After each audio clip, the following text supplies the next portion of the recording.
সাব্বিরের জ্বর আরিফুল তাণ্ডব কিউদের উড়িয়ে আবারও শীর্ষে বাংলাদেশ। ব্যাটে বলে বিধ্বংসী টাইগাররা।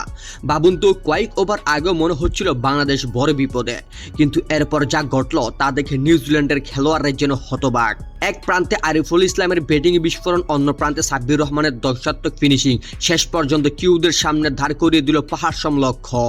আর বল হাতে নেমে সেই লক্ষ্যকেই পরিণত করল দুঃস্বপ্নে। টপ অ্যান্ড টি-20 সিরিজে নিউজিল্যান্ড এই দলের বিপক্ষে ব্যাট ও বল দুই বিভাগে দুর্দান্ত আধিপত্য দেখিয়ে দাপটে জয় তুলে নিয়েছেন বাংলাদেশ হাই পারফরমেন্স ইউনিট। এই জয় পয়েন্ট টেবিলের শীর্ষস্থানও আবার নিজেদের দখলে নিয়েছে টাইগাররা।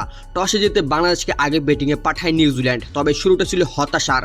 কোনো রান না করায় এলবিডব্লিউ হয়ে ফেরেন ওপেনার জিসান আলম। এরপর হাবিবুর রহমান সোহান কিছুটা প্রতিরোধ গড়লেও বড় ইনিংস খেলতে পারেননি। 21 বলে 26 রান করে বিদায় নেন তিনি। অধিনায়ক ইরফান শুক্র মাত্র 3 রান করে আউট হলে চাপে পড়ে বাংলাদেশ। ঠিক সেই সময় ম্যাচের মোড় ঘুরিয়ে দেন আরিফুল ইসলাম। শুরু থেকে আত্মবিশ্বাসী ব্যাটিংয়ে কিউ বোলারদের উপর চড়া হন তিনি।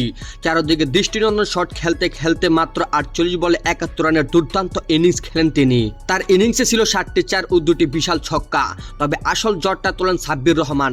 উইকেটে এসে যেন পুরনো সেই বিধ্বংসী সাব্বিরকে ফিরিয়ে আনলেন তিনি।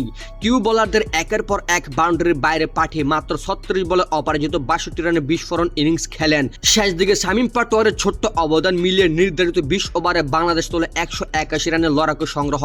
182 রানের লক্ষ্য তারা করতে নেমে শুরুতে ভালোই যাচ্ছিল নিউজিল্যান্ডের, কিন্তু এরপরে শুরু হয় বাংলাদেশের বোলিংয়ে জ্বর। প্রথম আঘাত হানেন রিপন মন্ডল, এরপর রাকিবুল হাসান একের পর এক উইকেট তোলে কিউদের ব্যাটিং লাইন আপে 10 নামিয়ে দেন। মাঝের ওভারে 2 উইকেট নিয়ে ম্যাচ পুরোপুরি বাংলাদেশের নিয়ন্ত্রণে এনে দেন তিনি। পরে আব্দুল গাফফার সাকলান ও মোহাম্মদ রুবেলও উইকেট শিকারে যোগ দেন। বাংলাদেশের নিয়ন্ত্রিত বোলিং ও দুর্দান্ত ফিল্ডিং এর সামনে নিউজিল্যান্ড আর ঘুরে দাঁড়াতে পারেননি।